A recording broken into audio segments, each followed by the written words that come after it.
Hi, this is Paul. I want to continue talking about the decline of the Protestant establishment and what that has meant for Christianity in America and the rise of, I call it progressive liberationism. Some people call it successor religion or ideology.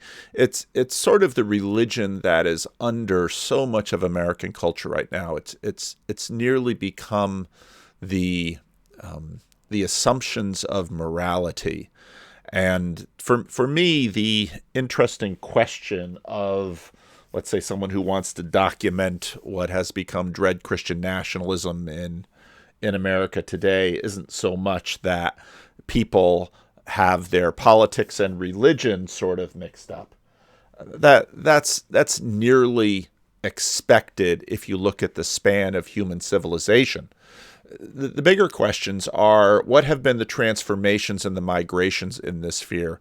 And in many ways, the transformations and migrations really do involve the continued evolution of mainline Protestantism in America that has sort of morphed into a non-sectarian progressivism.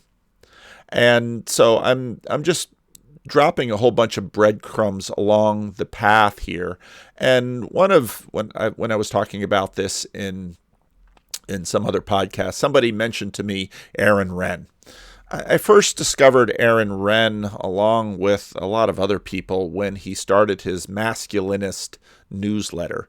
It's sort of a listserv, and every so often he would post a not a terribly long email with some thoughts that he had about Christianity in the culture.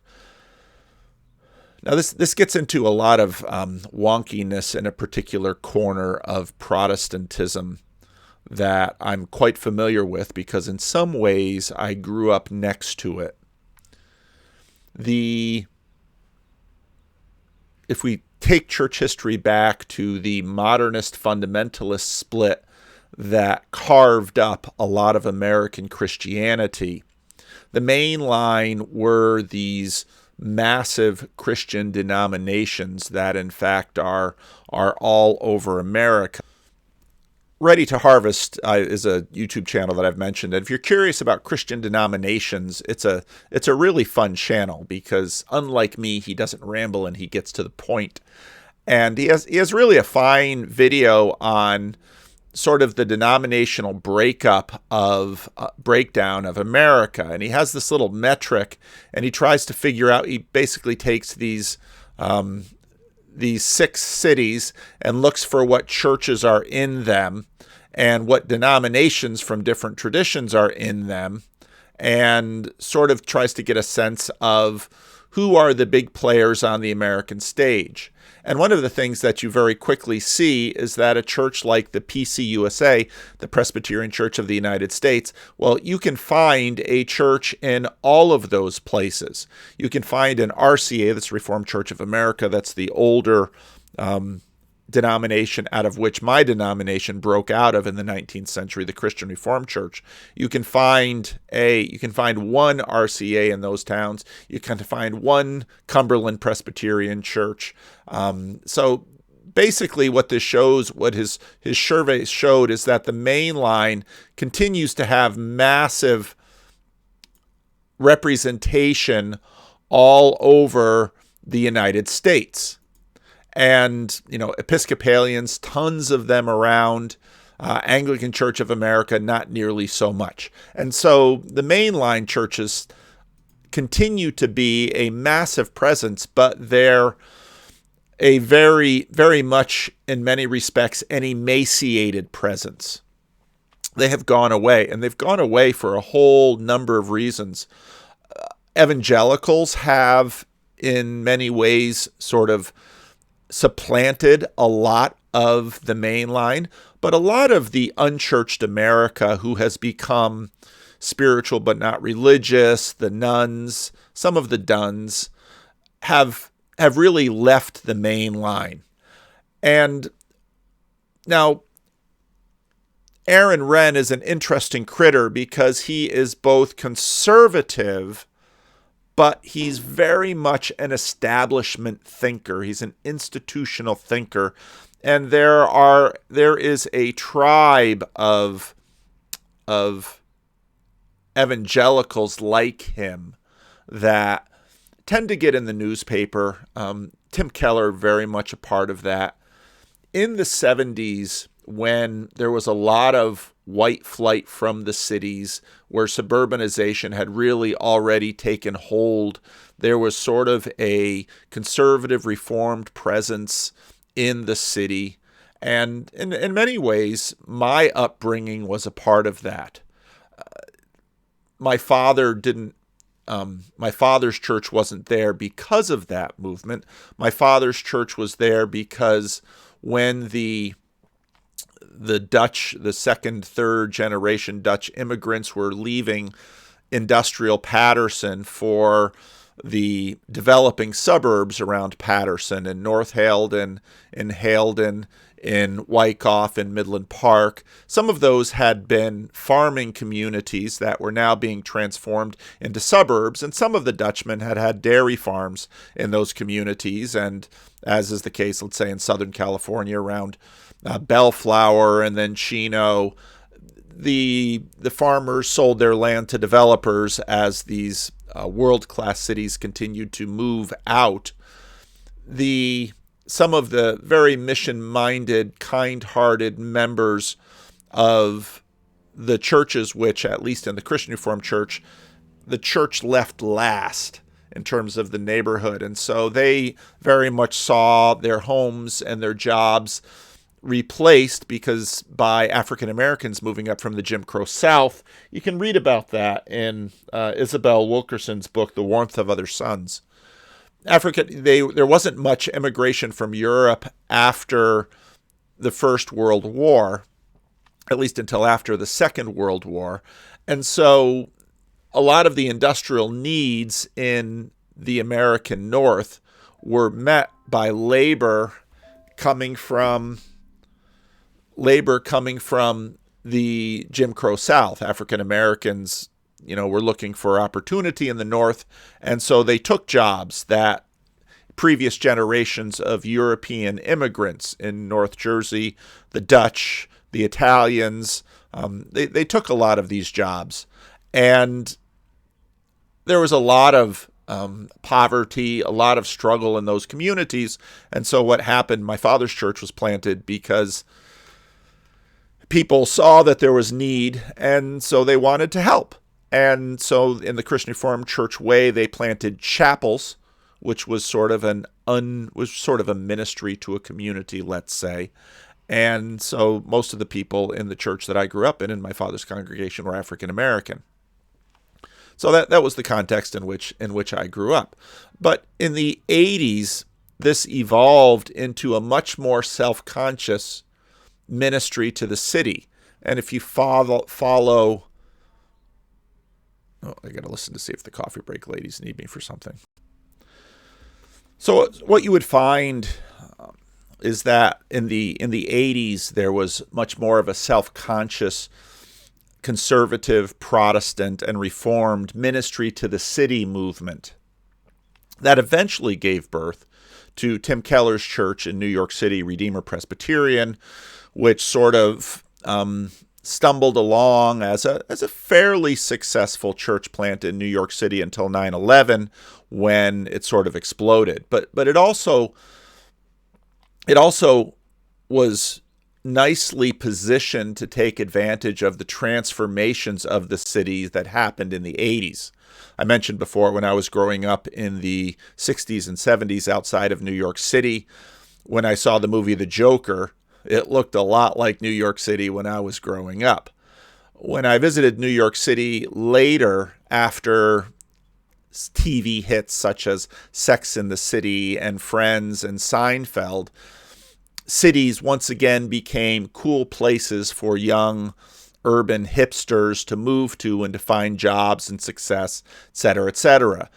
Times Square was cleaned up. Rudy Giuliani had his broken windows policy. And when I visited New York City in 2006, not having been there for maybe 10 or 15 years, I was shocked to find just how many young, pretty white people there were all over New York City. And of course, property values just continued to skyrocket in New York City. That flooded out into the suburbs. Many of the people that I went to school with in northern New Jersey moved out to upstate New York or Michigan or other places just because if you didn't own a house in Bergen County, it was increasingly difficult to find a house in Bergen County. Anyway, Aaron Renn is part of this cadre of people who is not allergic to the idea of an elite. And a lot of this came into conversation with the work of James Davidson Hunter. He wrote a lot of books about how to change a culture. And so if you followed urban ministry like Tim Keller, he was really sort of the flagship for conservative reformed in the city. Of course, Driscoll was sort of a later generation. He was an emergent young, restless, and reformed model, at least in that phase of his ministry. But the PCA, the Protestant Church or Presbyterian Church of America, which is a conservative reformed denomination, part of them that grew out of the South, part of them became really leaders in urban ministry in the United States, in the rejuvenating cities after the cultural wave of Friends and Seinfeld and Sex and the City, when it became once again cool and chic for young people to live in the city rather than in the suburbs. So Renn is an interesting guy because he does a lot of good commentary on these, but his position is very different from evangelicals, and he's got a critique of evangelicals. And so when I was starting this vein of inquiry, he began to, some people began mentioning his name, and so I had already subscribed to his podcast, but I wasn't following it very carefully. And so I've started now, and there's some good stuff in it, so I want to play some of it and dive into some of that. Hello, this is Aaron, and welcome back to the podcast. This is something of an experiment. I'm doing something a little bit different today, in that in addition to the audio recording that I normally do, I'm actually recording the video along with this. I'm going to put it up on YouTube. I always YouTube the audio so people can listen to audio only on YouTube, which a lot of people like that, believe it or not. But today, I'm actually going to be doing some video with it. So if you want to see what it's like, click over to the YouTube channel and check it out. And if not, you're not going to be missing anything. So I'm in the middle of a 3-part series, actually coming to the end of a 3-part series, where I'm looking at various little positive aspects of different religious movements. I talked about New Calvinism first. Then I talked about 2 virtues of fundamentalism. And today I want to talk about kind of the price that we paid for the decline of mainline Protestantism in the United States. And so when I say mainline Protestantism, what is it that I'm talking about? What I'm really talking about is the major historic Protestant denominations in the United States. Specifically, I'm talking about the Episcopal Church, the Presbyterian Church USA, the Evangelical Lutheran Church in America, the American Baptist Church, formerly the Northern Baptist Church, the United Methodist Church, the United Churches of Christ, and the Disciples of Christ Church. There are other various ones that are like the Quakers that are often considered a mainline denomination, but those are really the main ones. And the term mainline today is sometimes used as a stand-in for liberal Protestantism, so you'll see any kind of a liberal denomination thrown in as mainline. And so in a sense, it's thus used in opposition to evangelical. This is not always accurate, by the way. But I think this idea of the historic denominations is more accurate to look at it. So, and most of these, when he says historic, he's right, because most of these are before the American Civil War. The American Civil War is a watershed in American history for many, many different reasons. Now, again, if you go back to this video by, I forget the dude's name, but the Ready to Harvest guy, these are the churches he tracks. And again, the point is that because these denominations were so massive and so old, they They have and continue to have, although a receding, a massive footprint all over America. You can find often tiny little struggling, dying churches all over America from these great mainline churches that have been in decline for a very long time. So where did the term mainline come from? It's not totally definitive what the origin is, but the most likely source is the mainline suburbs of Philadelphia. So the mainline suburbs are the most exclusive suburbs of Philadelphia that were laid out along the main line of the Pennsylvania Railroad. And this is where the elite of Philadelphia moved when they left the city, when they left Rittenhouse Square and then Chestnut Hill and places like that, suburbanized. They went out to the mainline suburbs. They remain some of the most exclusive suburbs in America today, similar to the North Shore of Chicago or something like that. So the term mainline sort of has something of an elite connotation. That's not true of all of these, but it's certainly true of what I would say are the two most important denominations we're talking about when we talk about the mainline, which is the Episcopal Church, which is where the upper class mostly went, and then also the Presbyterian Church, which you might think of as like the upper middle class church. American Protestantism has really been very kind of ethnically and socioeconomically stratified. And so as you moved up through the social ranks of society, you might graduate from one church to another. You might start off as a Baptist, then become a Presbyterian. If you really made it to the top, you might be an Episcopalian. And so really it was the Episcopalians and the Presbyterians that were the most influential in America, the others less so. For example, there has never been a Lutheran president of the United States. Now, he corrects this later. There have been Lutheran presidents. In fact, somebody told me there's never been a Lutheran governor or senator either, which seems incredible. I don't know if there's been a Lutheran president, but he was corrected on this, that there have been Lutheran governors. I mean, especially, you would imagine a place like Minnesota or Wisconsin, you're going to have a lot of Lutheran governors. These guys tend to ignore the mainline churches, maybe other than the Methodists a little bit. I think just assume that these churches and the people who are in them are just apostate. And, I think that's really not totally true and accurate. There are some crazies in these churches, but I can tell you, I know that there are faithful Episcopal congregations still out there in America, for example. And even within some of the more moderate or liberal denominations, there may be many, many people sitting in the pews, some of these older people sitting in the pews, who still sort of believe in, the traditional doctrines of Christianity. So don't necessarily throw all these guys in the trash can.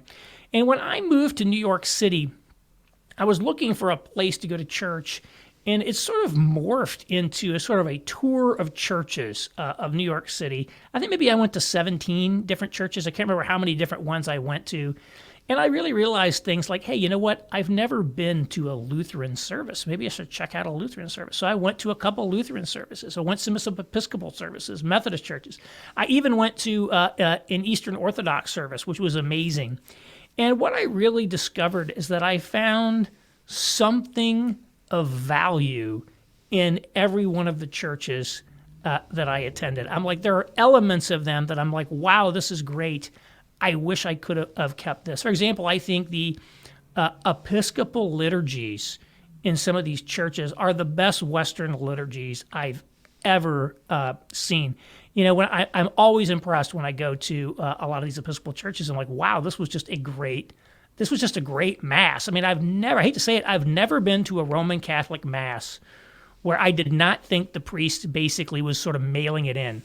It just feels like you're going through the motions. But, the Episcopal Church, not all of them, but some of these churches are very serious about their liturgy, and they have some amazing music. And so, if you appreciate that, that could be something to appreciate about the church. And so when I talk about the decline of the mainline denominations, what am I talking about? Well, I think you can talk about it in essentially two senses. One, and the most important one, is their loss of membership and their closure of churches. So these denominations have, by and large, seen very large-scale losses in membership. The Episcopal Church went from 2.6 million members in 1980 to 1.6 million in 2019. So that's a million people lost over that time frame. And that was a loss of, close to 40%. So Rod Dreher wrote a blog post not too long ago that if you look at the trajectory of these churches, basically, he said the last Episcopalian has already been born. That might not be technically true, but you get a sense of the massive loss of membership by these churches over the last 50 years. Many of them sort of reached their peak in the 1950s, early 1960s. It wasn't a catastrophic overnight collapse, but there's sort of been a slow, steady decline year after year after year in these churches.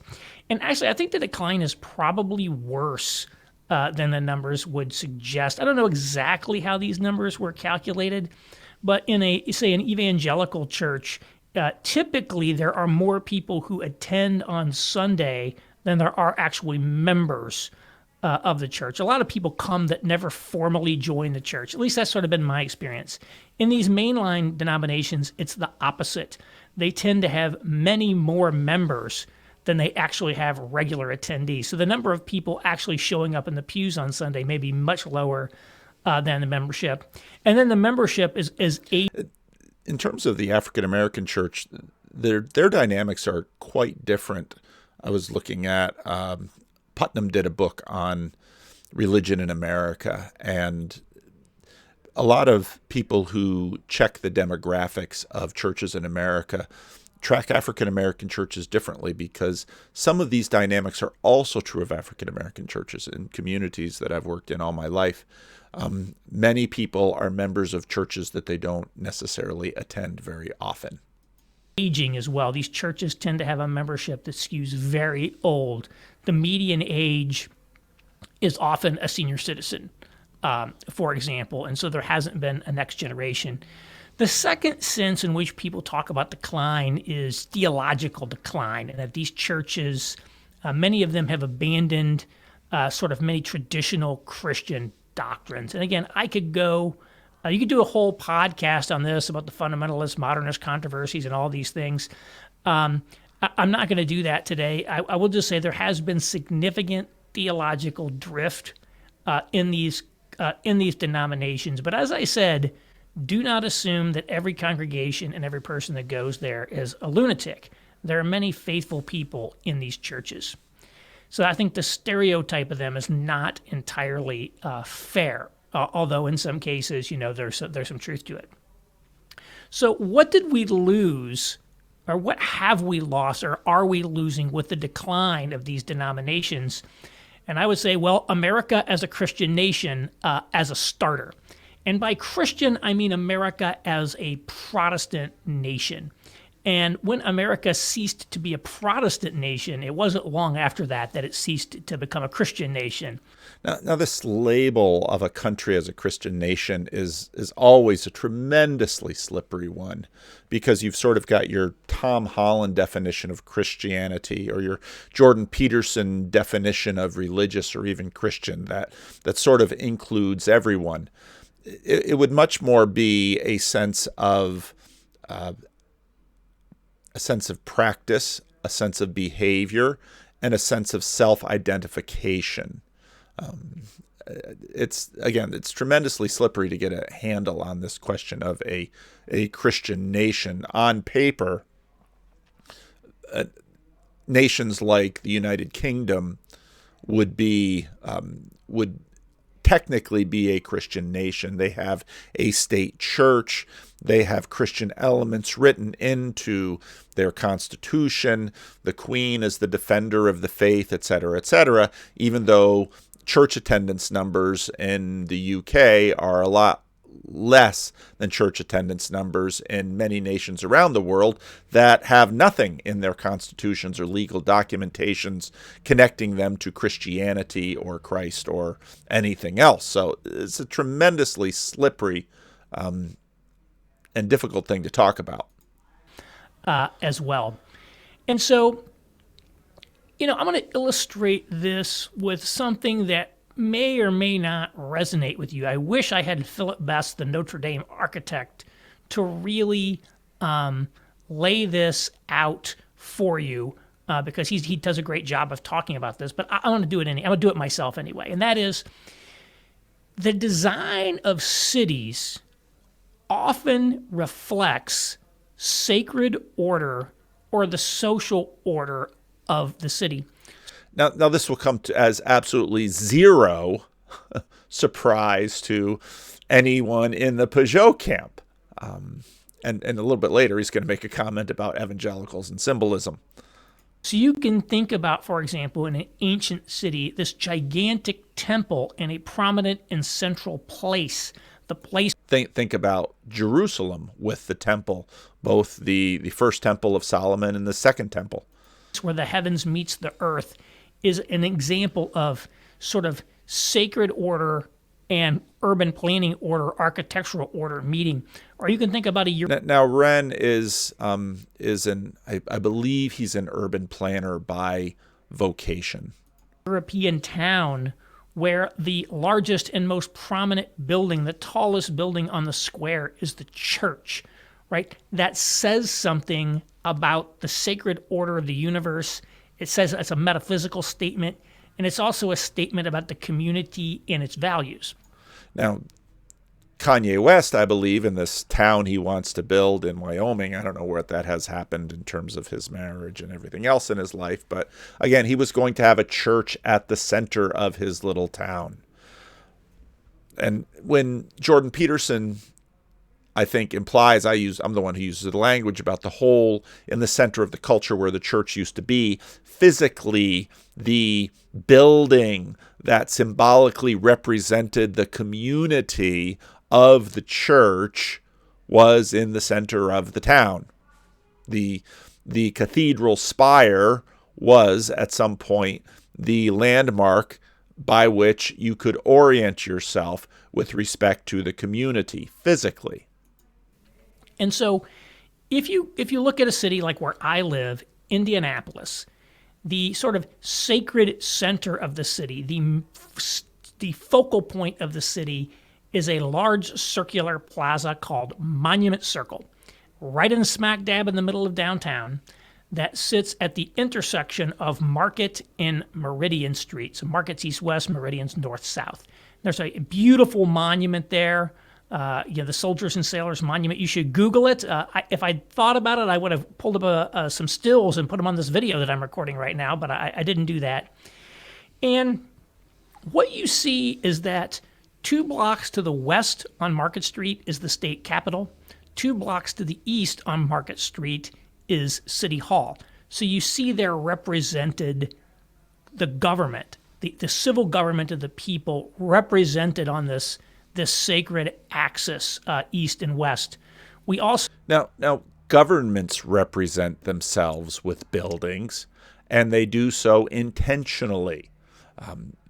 If you drive into Sacramento, the whole architecture of downtown has been created so that you can't miss the state capitol. When San Francisco was rebuilt after the earthquake and fire at the beginning of the 20th century, they intentionally built such an impressively domed city hall so that everyone would basically say, San Francisco is here to stay. Buildings make a statement, and institutions make statements by their buildings.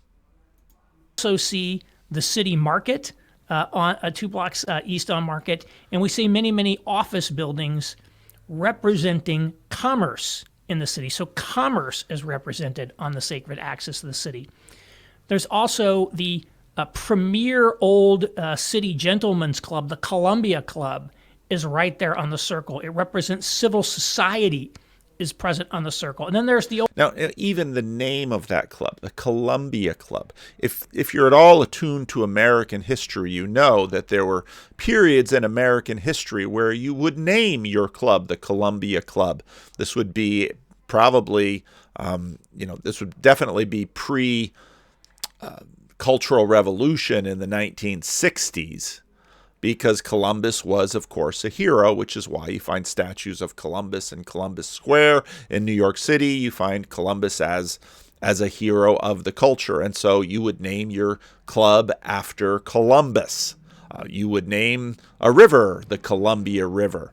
You would name a state, Washington State. All of these things very much locate the genesis of your group within the cultural timeline of the United States. And again, all of these institutions are older and therefore have precious prime real estate in the center of your city, and they embody something in the center of the city. The old Circle Theater, which was originally a movie palace, but is now home to the Indianapolis Symphony Orchestra. And so we see that culture is represented on the sacred axis of the city. And on Monument Circle at the northeast corner of Meridian and Market is a church. It's Christ Church Cathedral, and it is the Episcopal Cathedral of the city. It's also the oldest church in the city of Indianapolis. It was built in 1857. So it's not like a grand European-style cathedral, but it's smaller, but it is a quite attractive building. And so on sort of the main sacred axis, sacred heart of the city, the main urban axis to the east-west, we have what? Christianity is represented. And who represents it? The Episcopal Church. So just to make his point, this is Indianapolis, and if you zoom in and if you say select Ask Google Maps to show churches, you have you have this Monument Square right at the center of the city. You have Christ Church Cathedral, Episcopalian Church, Cornerstone Church. They're probably some, they're a storefront. Christian Church Disciples of Christ, and you've got war memorials. I mean, you've got parks. This is basically what cities have done. Right? The Episcopal Cathedral is present at the Sacred Heart of the city. And really, it's Meridian Street for many miles north of the city that is the main civic axis today. So many key institutions are located on Meridian Street. There's the War Memorial Mall. All the TV stations are there. The library is there. Many of the nonprofits are there. And there are also a large number of important and prominent churches and religious institutions along North Meridian Street in Indianapolis. There are actually 3 Episcopal churches on that corridor going north from the city. There's also, at 7700 North Meridian, Second Presbyterian Church, which is the establishment church in the city of Indianapolis. It was the founding pastor was Henry Ward Beecher, became the famous abolitionist preacher, and this is actually one of the 10 largest PCUSA congregations in the country. There are 3 United Methodist churches. North United Methodist at 38th and Meridian is really it's a very progressive church, but my wife would describe it, it's an institution, right? A lot of people go there. It's a big one. Meridian Street, North Meridian United Methodist Church, and in St. Luke's United Methodist, which is not directly on Meridian at 86th. It's like a half a block to the west, but basically on that axis, which is one of the 10 largest United Methodist congregations in the country. And so there's these big mainline congregations there. The Roman Catholic Cathedral is also on Meridian Street. There's also a very prominent synagogue that was built there, and the Mormon temple that's pretty new is actually built. It's in Carmel. It's actually in the first suburb north of the city, and it's just, essentially a block west of Meridian Street. The Meridian Street itself is a freeway and an office corridor, but right off of that freeway is the Mormon temple. And so what we see here is that all of these religions and all of these prominent congregations wanted to have a site on this north-south civic axis of the city, a sort of a sacred axis of the city. And guess what? You'll note there is not a single evangelical congregation anywhere on that axis, which I think is really incredible to think about it. And I think it shows that there is some sort of a missing gene in evangelicalism. It totally does not comprehend the symbolic dimension of human existence. But I think that this in and of itself could easily be a very long conversation. Culturally, see, evangelicals basically come out of the fundamentalist modernist.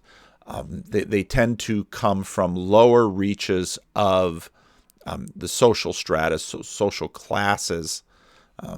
So it's a huge subject. But his comment about symbolism, I thought, was quite interesting. Physical representation of Christianity, but I think that this physical representation of Christianity in Indianapolis on these civic axes being represented by the mainline Protestant denominations shows that essentially Christianity and society were fundamentally joined via these congregations. Now, it's very interesting. Of course, Redeemer Press in New York City reached its height before Keller's retirement. Keller obviously has continued to be active. I think he's been fighting pancreatic cancer, which is a very deadly form of cancer. But I remember when Redeemer Press used to meet in various, very evangelical in the sense, they'd meet in various different locations, Hunter College, other rented facilities, and I believe, and they would sort of keep it a secret where exactly Tim was going to be preaching as opposed to the other preachers on any given Sunday morning. It's interesting that the church did not try to become a cathedral church.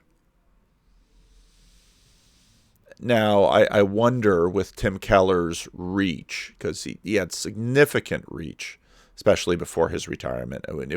Tim Keller would be on major media outlets offering Christian perspective. You can go to Google and Talks at Google. I think Tim Keller gave 1 or 2 talks at Google. I don't know if Google would have a PCA pastor talking at Google again. But, Tim Keller had that kind of reach in the culture. The church was 4,000 or 5,000 people, and they never decided to leverage both the numbers and the cultural reach to, let's say, try to build and in New York City, it would have to be indeed, I don't know how many millions it would require in New York City to actually become a cathedral church. Maybe that, it's quite likely that was beyond the reach of Redeemer Presbyterian. But when Keller retired, I haven't followed it since then, but I know the plan was basically to split up into multiple smaller congregations. And again, symbolically, that's classically evangelical, and it's exactly the opposite of what Aaron Renn is talking about here. Right. Christianity had a key place in society, and you could actually even see that physically in these cities, in these churches, and in the design of our cities. And so the way, right, and so the evangelical, the fundamentalist, or kind of low church, whatever you want to call it, these other denominations and churches, no matter how many people attend them, have never played the same role in society that these mainline denominations played. And so in a lot of these mainline churches, right, the elite, the upper class, the movers and the shakers, they attended these congregations. And frankly, in some cases, they still do today. I think it's probably to the extent that the upper crust of your city is going to church. A lot of them are going to these churches. And the pastors and the religious leaders of these things had a major impact on their community and on American society, right? I read some of High on God with James Wellman's book about this, about how before the Second World War, these churches had tremendous political power in the cities. The mayors would need to talk to the pastors of these churches if they wanted to have things happen. Now, their decline after the Second World War, they'd sort of reached their peak in the 50s, but notice that in some ways, evangelical leadership displaced them. Remember that Rick Warren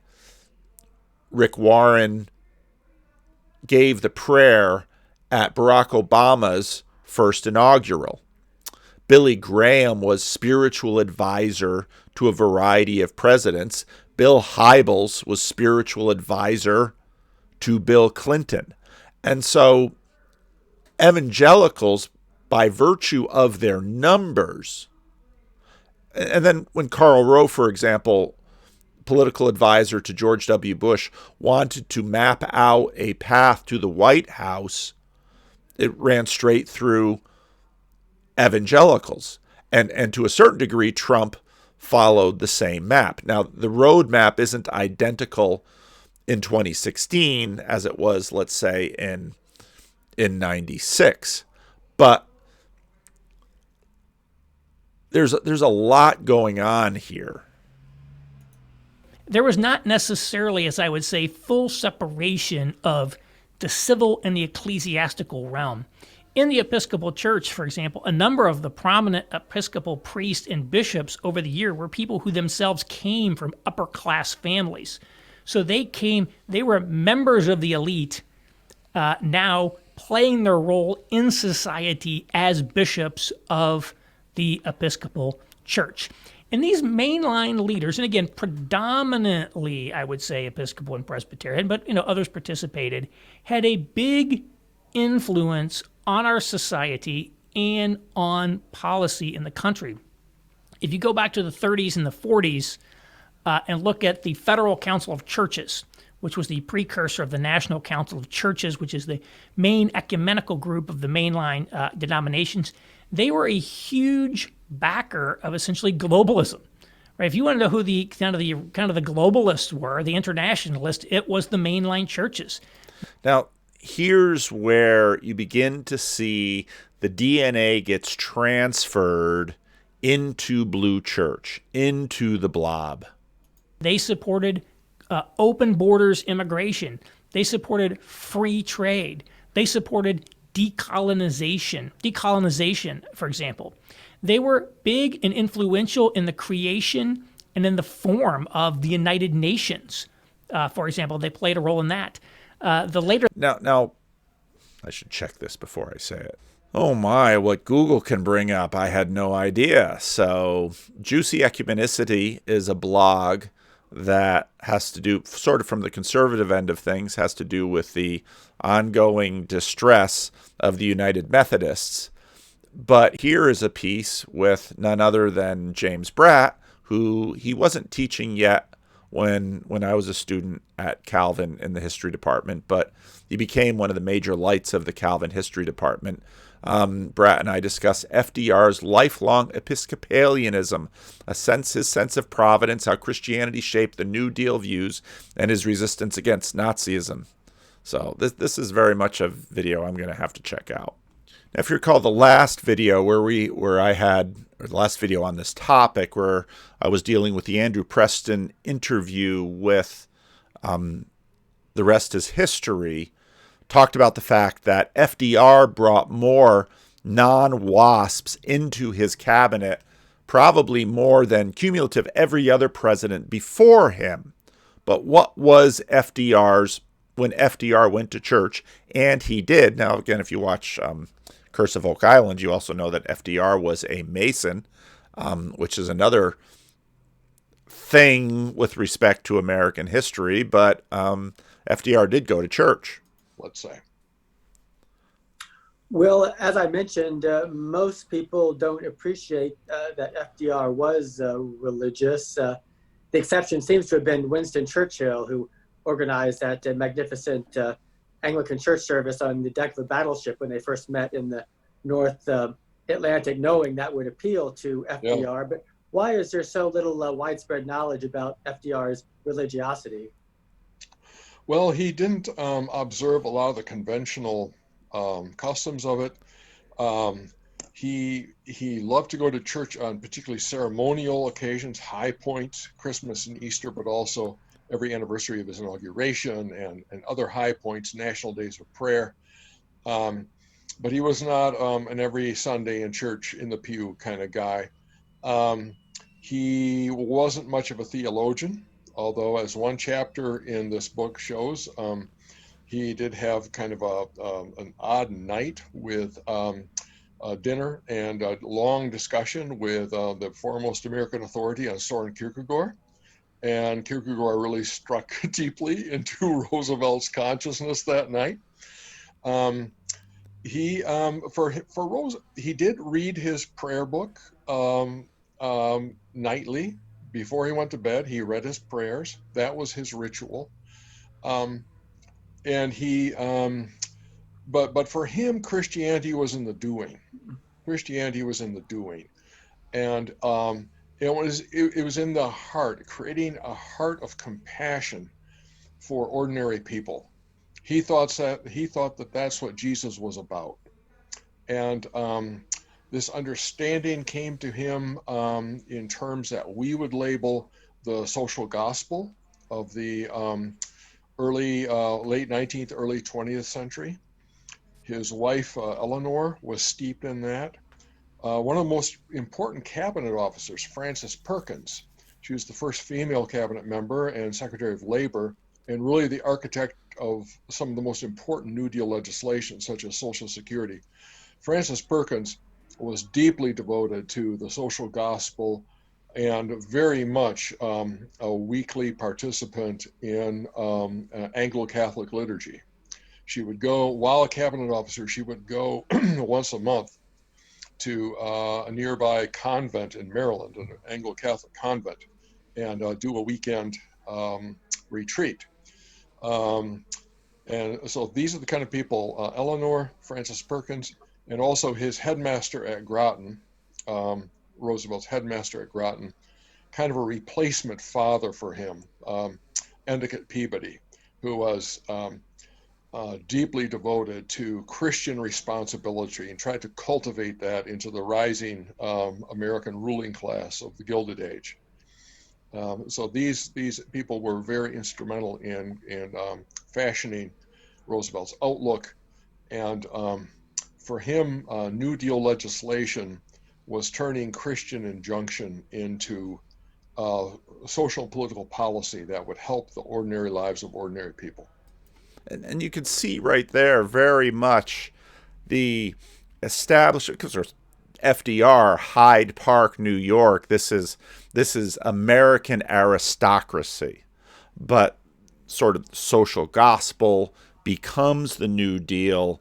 And but at this point with FDR, didn't go to church much, but when he went to church, it would be Episcopalian. Of course, George H.W. Bush, the senior, Episcopalian.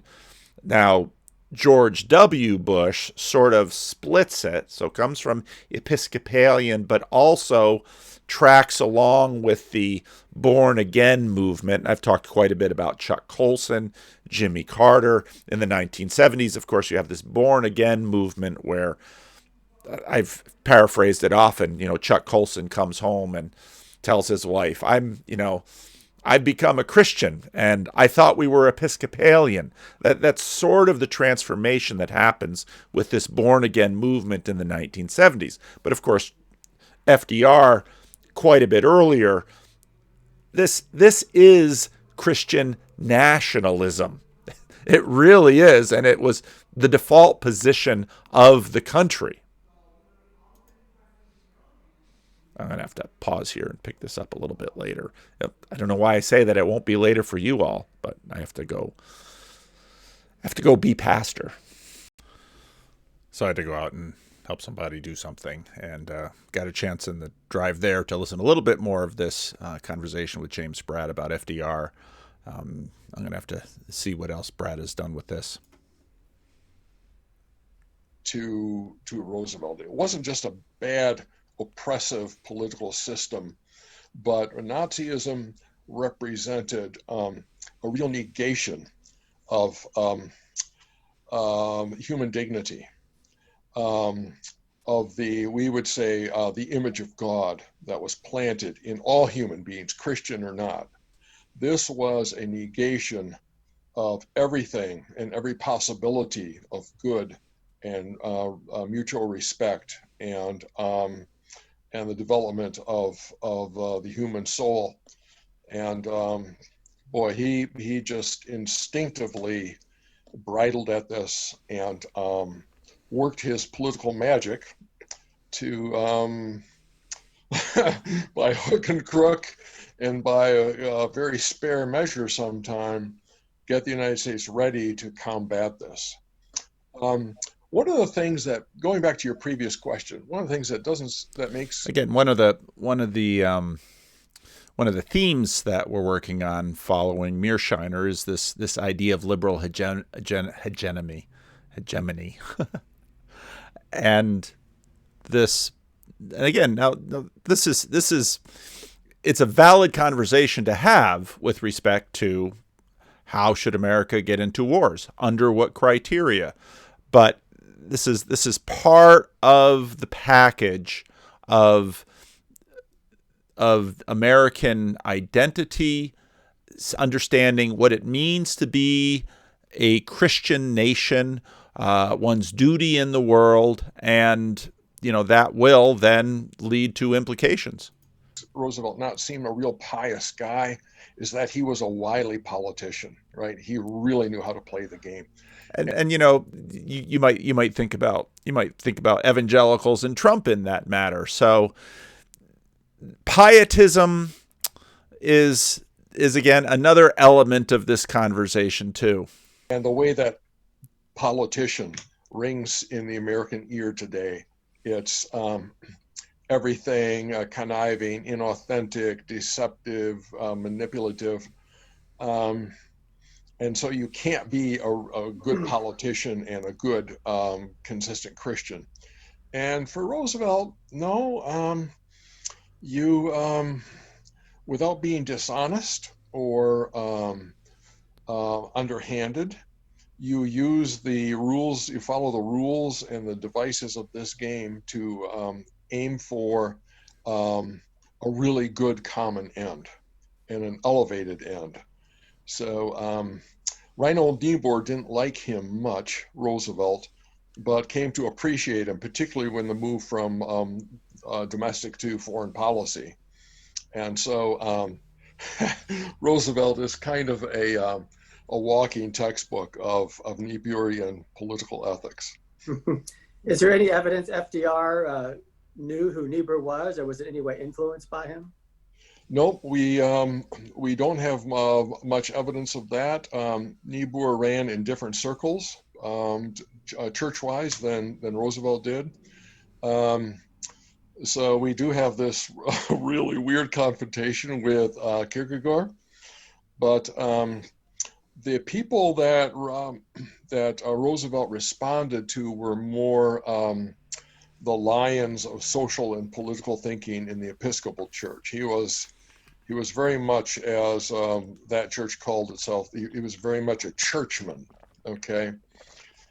He was very ecumenical in his outlook. He thought that, there were, every denomination had its own take, and these were all good, and we shouldn't certainly not spur antagonism over denominational barriers, but capacious as he was in terms of his own practical thinking and relationships, he was very much an Episcopalian. Now again here, so there's this breadth, and some on the mere Christianity side might see that breadth. Others might see it in a different way. So pay attention to when in the it seems like it's Roosevelt that really is part of this transformation into a Judeo-Christian vision of all of this together, as opposed to, see, piety will tend to be a little bit more particularist pietisms, or they might focus on the devotion, faithfulness in church observance, etc., etc. So I'm going to have to finish listening to this whole interview at some point, but I have listened to Aaron, so let's continue with him. The National Council of Churches, and its played a creation and in the form of the United Nations. For example, they played a role in that. The National Council of Churches and its first lay leader, J. Irwin Miller, played a key role in marshaling support for the Civil Rights Act. So these were prominent civic players in America. And again, many upper-class people were very heavily involved in these denominations, either as ministers or as lay leaders. So again, J.P. Morgan was, the premier lay leader of the Episcopal Church in America.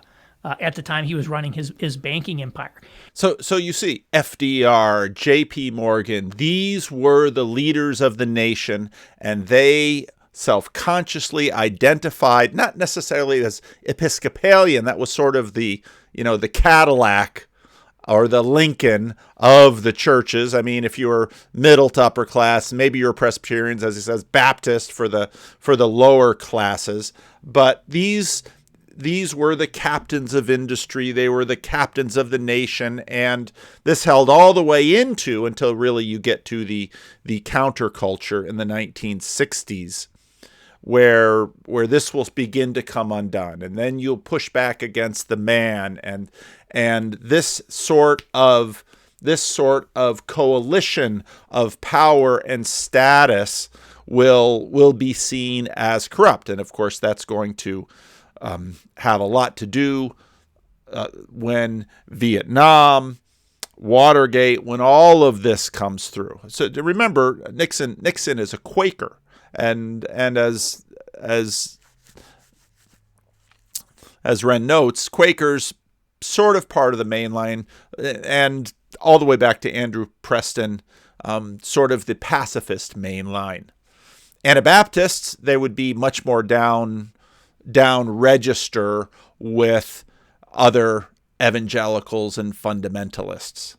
And you would see this reflected down at the lower levels of society as well. So here in Indianapolis, I mentioned Second Presbyterian Church. Founding pastor was Henry Ward Beecher, who later became much more prominent in New York City. If you recognize, I talked about Uncle Tom's Cabin, Harriet Beecher Stowe. I mean, these are all part of the same family, coming out of sort of New England Brahmins, and so these roots go back a long ways and are deeply tied with this transformation that happens in the Civil War, where suddenly Christianity, that's really the birth of Christian nationalism. And it sort of forks in time between Christian imperialism, like you will see with this globalism, free trade, open borders. And there's some deep continuity with Christianity there, because there's very much sort of a universalism, not in terms of having to do with conversations of hell, but a universalism in terms of we recognize human rights. So in the United Nations, you'll get this statement about the United Nations is very much an institution that is built on this idea of human rights internationally. At Plymouth Church of the Pilgrims. And but the role of Second Presbyterian Church has been enormous in this city. So why do we have a library system in Indianapolis? Well, one reason is Second Presbyterian Church. In 1868, their pastor, Reverend Hanford Ed. Now notice the timing. 1865 is the end of the Civil War. And so after the Civil War, in the North, you're going to have the beginning of what is called progressivism, and you're going to have child labor laws and women's suffrage and the temperance movement, and there are all these other social movements that come along with it. And the Christian, these are Christian organizations, but eventually this ecumenicity, as it's imagined, or let's say this non-sectarian spirit that comes about through FDR and then after the Second World War, the people of every faith. But now there are parameters around the assumptions of what do you mean of every faith? And there's a great deal of Protestantism that's simply built into this. Edson, in a sermon, said, "We need a library system." His quote was, "The deficiency that is really fatal to the city's character is the want of a public library." Unquote. Boom. The next year, it's like there's a library committee. The city has a library. Fast forward about a century, in 1972, the senior pastor of Second Presbyterian Church, Bill Hudnut III, the son and grandson of prominent Presbyterian ministers, resigned. Why? To become a congressman. So Now, that's not incidental. And within this movement, and I've seen this in my lifetime, within this movement, you'll have people starting out in churches, but heading for politics because the political sphere becomes the main venue of the kingdom of God. Now, in my tradition of Dutch Calvinism, they have this idea of sphere sovereignty, even though Abram Kuyper was both a church leader, theologian, eventually became prime minister of the Netherlands. You almost have this idea that church is subservient to state. So maybe you'll start out as a pastor, but then, the Reverend Jesse Jackson runs for president of the United States. And as I said before, the African-American churches are a little bit interesting because often you'll find African-American churches tend to run the gamut of religious liberalism and conservatism, but they will often be an institution by which, especially during Jim Crow, when access was denied other institutions to African Americans could then progress from within the church. And of course, Dr. Martin Luther King Jr. became a prominent national leader. If he had lived, would he have become a congressman or a senator? Could very well have happened. Recently, we had a black pastor become senator from the state of Georgia. And you will find a variety of individuals from the civil rights movement eventually getting into political office. And this is seen as, in some ways, a rung up from leadership within the church. In fundamentalist circles, by virtue of the theological framework, that won't be so, because which is of greater value, saving souls or passing legislation in a cause for justice? And of course, depending on a lot of how you imagine justice to be pursued by particular legislation. Became a congressman and later became the 4-term mayor of the city. Now, let's just say some of his behavior in the personal life did not line up or befit a minister of the gospel. Now, again, when you look at these issues, this is part of why Trump was so interesting with respect to evangelicals, because evangelicals tend to be much more pietistic. Do you pray? Do you study the Bible? Do you turn to the Lord? Is your life a testimony in terms of your personal piety, your morality, all of these things? But we just heard about FDR. Well, cutthroat politician. Hey, the ends justify the means. We're going to get what we get to because the vision of the social gospel demands, let's say, New Deal legislation. But again, this is all Christian nationalism. It shows the influence flowing between the pulpit and the civic realm. If you look so if you look at mainline churches today, you will often get a lot of sermons that seem fundamentally political. Now, you'll get that in some fundamentalist and evangelical churches too. Some of those churches, however, they will tend to be more pulled by Bible teaching, Bible, soul saving. That tends to be the focus of the evangelical fundamentalist churches, as opposed to, say, the Mainline. But again, for a lot of people, why go to church when you can vote? At kind of the history, kind of the official history of Second Presbyterian Church, they have this line on their website from this era that says, the business, during the coffee hour at Second Presbyterian Church, the business of the city often gets done in quiet and caring ways. So what? Notice quiet and caring. They didn't say prayerful or biblical. Now you're beginning to tease out some of the nuances of what happens to the Mainline versus, let's say, the evangelical fundamentalist track. What happened to these denominations that they went into decline? That's a very heavily studied topic. I can't really do justice to it. I'm not an expert in it myself. But the proximate cause seems to be threefold. One is that the flow of inbound converts dried up. I mentioned sort of that as you sort of moved on up socioeconomically in society. Now, he mentions that the flow of inbound converts dries up. But is it to the point that the church itself has no reason for being?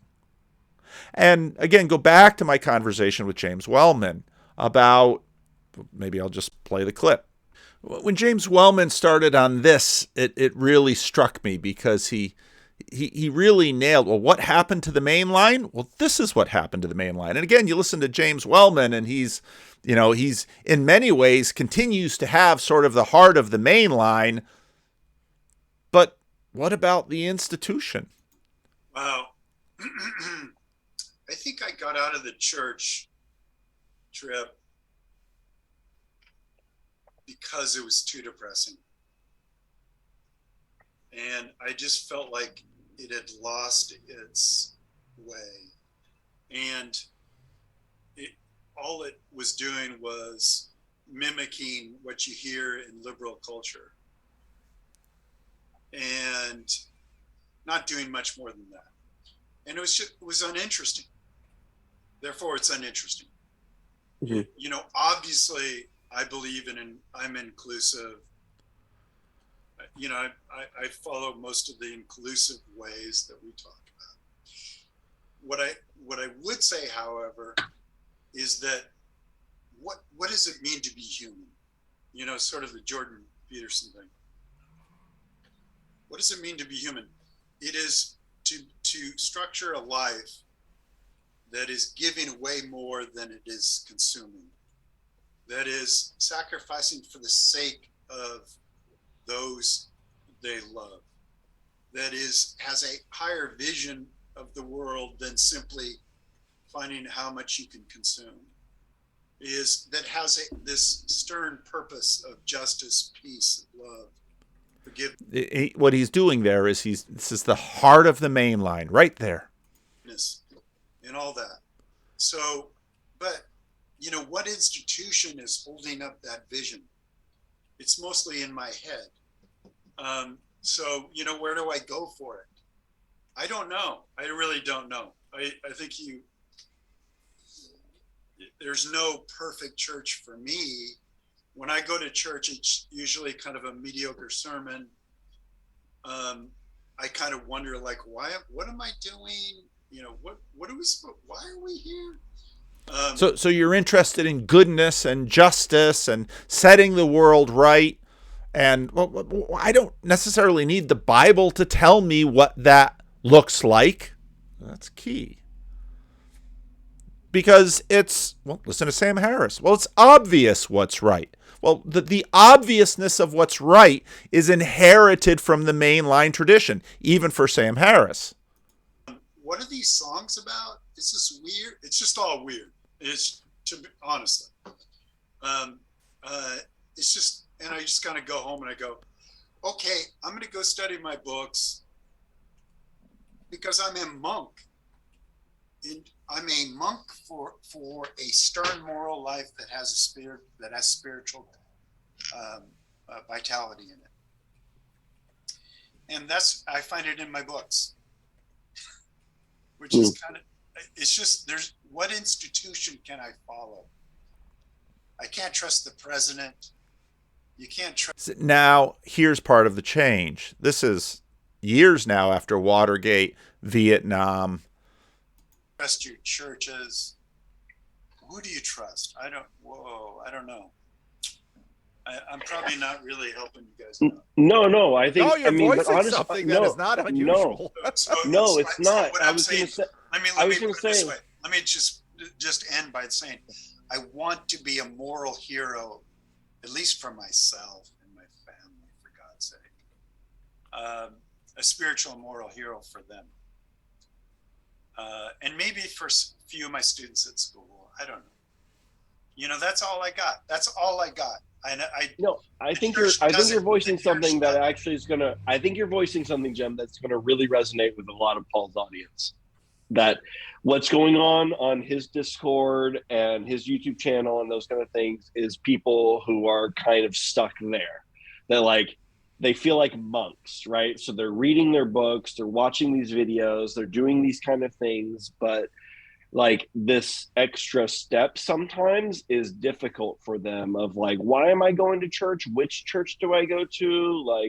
What actually does that participation in the Christian life maybe, or just life in general, how does that go? I mean, Paul, jump in, but I feel like that's a lot of the people I talk to. Oh yeah. And I think, Mars Hill basically presented itself, we're the army you've been looking for. Yep. And the rise and fall of Mars. And this is part of the reason evangelical and fundamentalist churches have done well.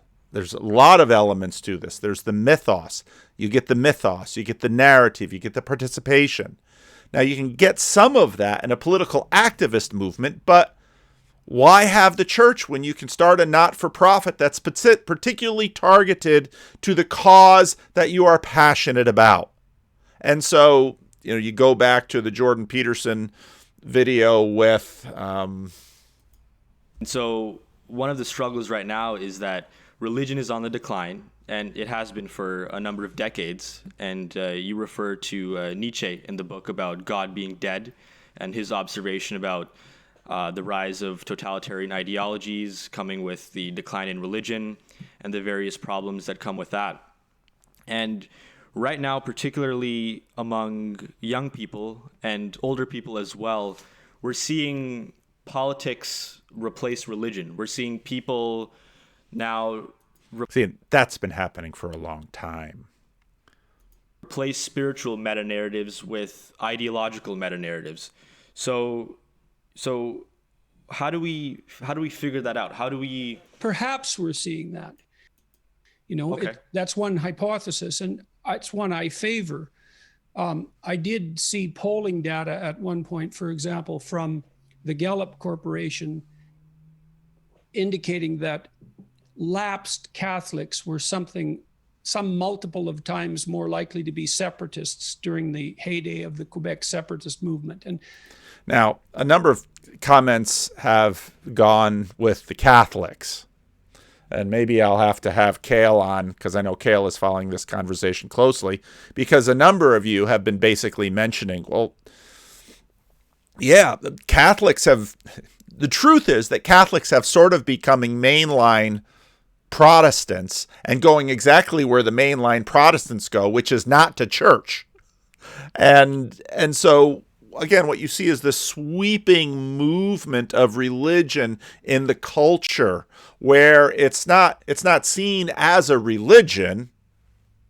It's just justice and morality and right and wrong. And to a certain degree, the lower it is on the stack, this is just justice. It is the definition of it. Well, the more of a believer you are, you might switch your church membership, say, from a Baptist church to be dried up.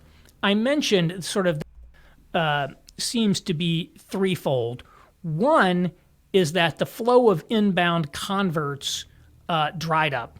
I mentioned sort of that as you sort of moved on up socioeconomically in society, you might switch your church membership, say, from a Baptist church to a Presbyterian church.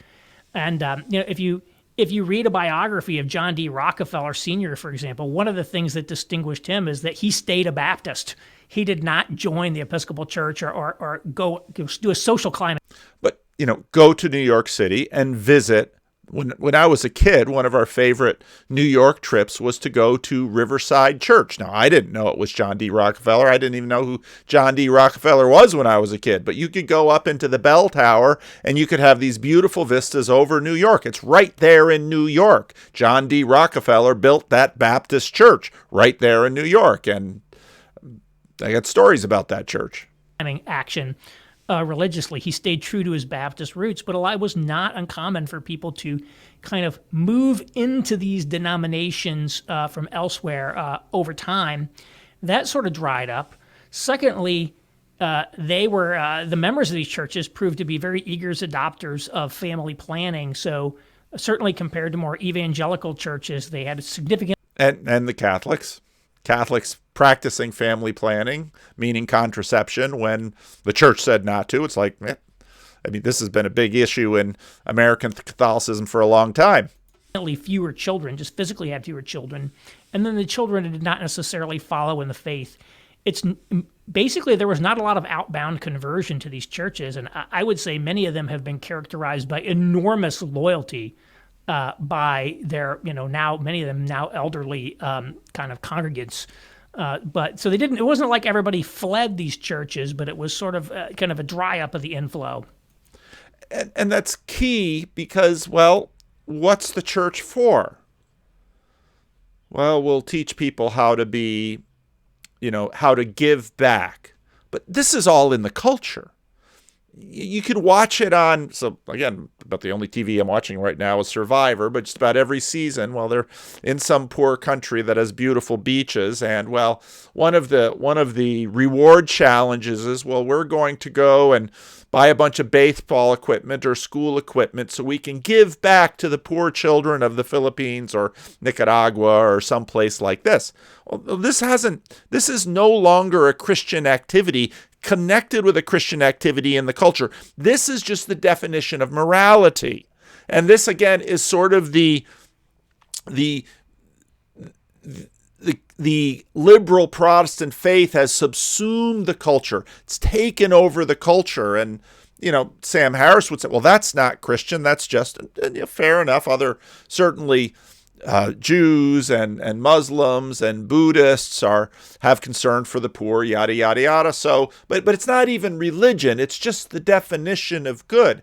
And so they'll teach you this in school, but it won't be connected with Jesus or Jesus to die and save you for your sins. We can get into the modernist fundamentalist fight. And I read a study. If I find a link to this, I'll throw it in the show notes. I can't remember the name of it off the top of my head, but did a study and basically their argument was that essentially multiculturalism and globalism was ultimately the undoing of these denominations. And I think there's something of an irony today. When you hear the term Christian nationalism, you think of something like the Jericho March. But really, the Mainlines were the original Christian nationalist. And if you think, I've often used this positive, neutral, negative world framework where you're really talking about... Now, this is one of his more interesting analyses of Tim Keller, because the positive framework, this is what I've been talking about for a number of years. In the 1950s, before the counterculture, to be a moral American meant going to church. That gets undone by the counterculture. And so basically from the middle of the 60s, depending on the group, it would continue to be true in certain places in America today, to be a moral, upstanding, prominent member of the community meant to be a church-going person. Well, then it sort of lost its valence, became neutral, and now, of course, with the sexual revolution, it's become an immoral thing to go to a Bible-believing church and to have a traditional Christian sexual ethic. Well, now you are a bigot. It's like, oh, wow, things changed. And part of what what Wren's thesis about Tim Keller was that Tim Keller really thrived in sort of a neutral valence. But once it flipped to negative, well, now suddenly, and you see this on Twitter all the time, Tim Keller he's too woke for the conservatives, and he's too bigoted for the progressives. He's caught in the mushy middle, and he's in real trouble. The the positive world was when Christianity was seen as a social positive in a society, and to be known as a church-going man was sort of was like adds to your social credit score. Like Christianity was sort of a normative in society, and it was really, I think, in the 1950s, which was the all-time peak of church membership in the United States as a share of the population, and where the mainlines really reached their peak. That was the ultimate sort of period of call it the positive world. And so, in other words, and this stands to reason, if you gained status by going to church, more people went to church. And in fact, there was a status hierarchy within churches. And so, presidents of the United States, generally speaking, were Episcopalian. Often, not always, often. Because, as he mentioned before, you climb the church ladder. Well, now I'll see if I can get into the Episcopalian church. I'm going to have to give more money, and I'm going to have to show up, and I'm going to, give enough money so that there are stained glass windows and arms of the building that are named after me, and we're going to put down serious cash so that we can get a plot of land in the center of town, and we're going to build a prominent structure so that this gained status. Now, especially, you really see a lot of this movement with the counterculture. And then you look at the Jesus people, and you look at Jesus music, and all of this stuff changes then in the United States. Now, it doesn't just go away like this, but slowly erodes. And so now, again, for Barack Obama's first inaugural, he had Rick Warren pray. For his second inaugural, Giglio was going to pray, but Giglio wasn't affirming of same-sex marriage, and it hadn't yet come. But again, first term for Obama's presidency, he was against same-sex marriage, and he was for, if some of you might remember this, civil unions. By the second term, he was pro same-sex marriage. And so suddenly, you lose status if you're a Christian with a traditional sexual ethic within the blob. And it was, in a sense, Christian nationalism, in the sense that part of being a God-fearing, patriotic, upstanding citizen in America was you were a member of a church, and it was often one of these churches. And so or member of a synagogue, maybe a Catholic in certain parts of the country, but you have to remember, Catholics were on the outs all the way up until the 1960s with Kennedy. And even then, people had concerns, but Catholics were on the outs. Remember, the KKK didn't just hate black folks, they also hated Jews and Catholics. Leadership, the elite of these denominations were taking, and again, it's very common to what we see today, they had a much more progressive point of view. They wanted to be very multicultural, and not just in a kind of racial or ethnic sense, but also in the sense that we want to bring in the Catholics, we want to bring in Jews, we want to bring in all the foreign countries, we want to bring in the secular, we want to have, we don't want this to just be a Christian American Protestant. And now and then really the big switch was that, let's bring in, there's other minorities, there's sexual minorities. Let's bring in the gays. Let's bring in the trans. It's a progressive liberationism. And we're going to talk more about the psychology of that liberation as we continue on in this series. Thing. We want this to be an everybody thing at the table. But, the average layman wasn't necessarily buying this. And in fact, by essentially embracing Americanism, the evangelicals were able to, do quite well for themselves. But in essence, and what he said right there is really key. So all of the moral panic about Christian nationalism, it's kind of set up by this Christian multiculturalism imperialism. And it's you give someone a chance to gain market status by hitting something hard, they'll do it. Right?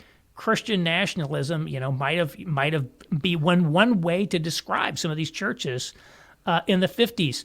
I'm thinking of Dwight D. Eisenhower's famous quip where he said something like, "America makes no sense without a deeply held faith in God, and I don't care what faith it is," right? And so he himself really wasn't a religious man, but when he was president, he was baptized as a Presbyterian and attended National Presbyterian Church. And so there was a sense in which, being a good citizen and going to church were sort of synonymous. It was also Christian nationalist in that the elite, the Protestant establishment, these WASPs, they were very tightly connected to these churches. So the movers and shakers of society and government and these churches, they were very connected with each other. And I think you can think about these churches. I think an evangelical will look back at them and say, this was a very squishy faith. It was a nominal faith. It was sort of just like a civil religion. You're going to church because that's what you do. But, it wasn't. Now again, pietism. Well, go to church, and you have this to a degree in the Catholic Church as well. You have, famously, and at least in movies, you have mobsters who are faithful and loyal Catholics. It's like, well, wait a minute. The faith wasn't necessarily the animating principle of their life. And I think there's probably something to that, but I wouldn't call it an entirely fake faith either. I think there are also many people serious about their faith. These churches and denominations, they valued a moderation, theological and religious moderation, sort of religious enthusiasms, you might say, were not really welcome in this world, and there's something to that. And I can't really say, to tell you the truth, that this sort of Christianity was really that different from, say, the average suburban megachurch, where it's sort of like a social hub for people with kids of the same ages, and you go there and you hear a sermon that's in some places of the country light on scripture, but very heavy on how to manage your Facebook use, and or some pop psychology. So I don't think they had maybe any monopoly on kind of a call it a kind of nominal faith, but there was something to the case that there probably was a lot of people just going to church because that's what you did. Will Herberg, the Jewish writer who wrote the book Protestant Catholic Jew, and talked about this sort of mid-century concept of the triple melting pot. He was sort of bemoaning that people didn't take their religion seriously.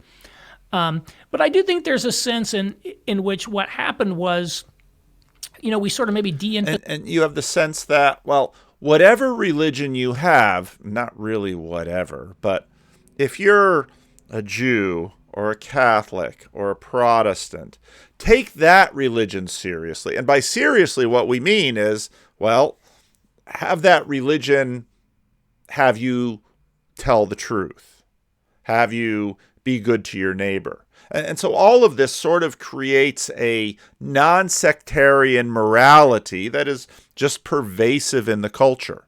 Emphasize religion a little bit. It becomes a more pluralistic society. The Catholics are now welcome. It's just not a Protestant nation anymore.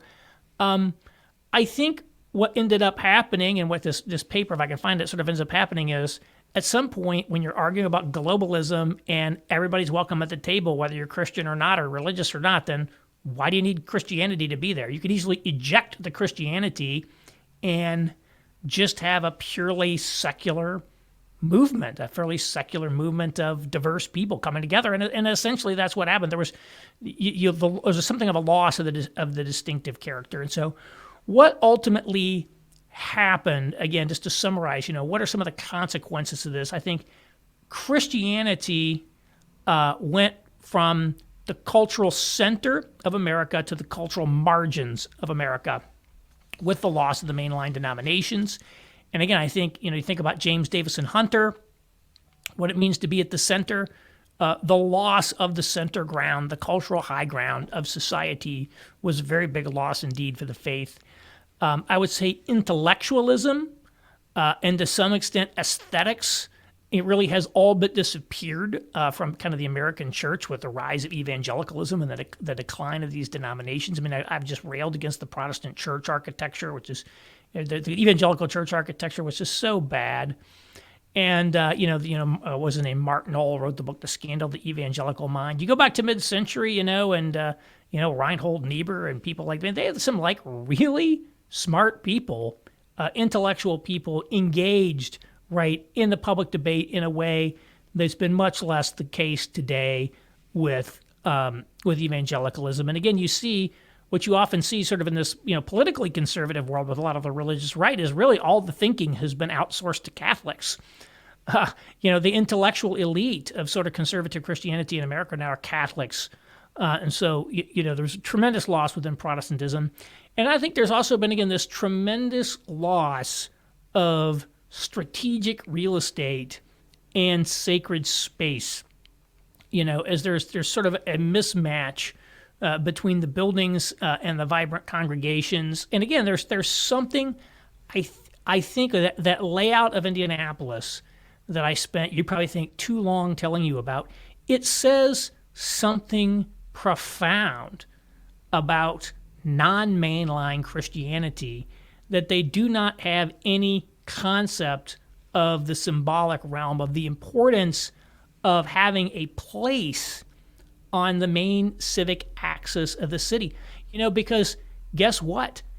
The Catholics and the Jews and the Mormons understood that it was important to plant their flag on Meridian Street to show we belong here. We are part of this community. We have a place here. And this loss of a lot of you probably thinking, well, Aaron, what are you even talking about? It just doesn't even compute. And again, if you want to know more about this, look up the work of Philip Bess, architect at the Notre Dame Architecture School. He's fantastic. And so I guess I would just sum, if you want to know why America is no longer a Christian nation, which again, in an American context, to say it is a Christian nation means it is no longer a Protestant nation. I think that's important to acknowledge. You have to look to the decline of these churches. So thanks for listening. And I'm probably going to continue talking about mainline Protestantism and especially the old white Anglo-Saxon Protestant establishment, because I did a big research project on that last year, and I did some writing on it, and I'm going to share some of the findings from that and some of the articles that I've written on the topic. So again, we'll keep working on this stream. We'll keep digging in this vein.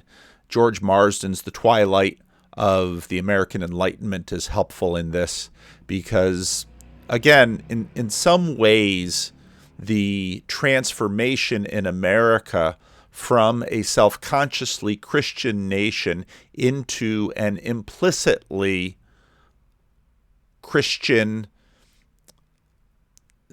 at least a sort of a moral, an implicit Christian morality that then once it's, so you might say, well, isn't it success to have it sort of drop the label?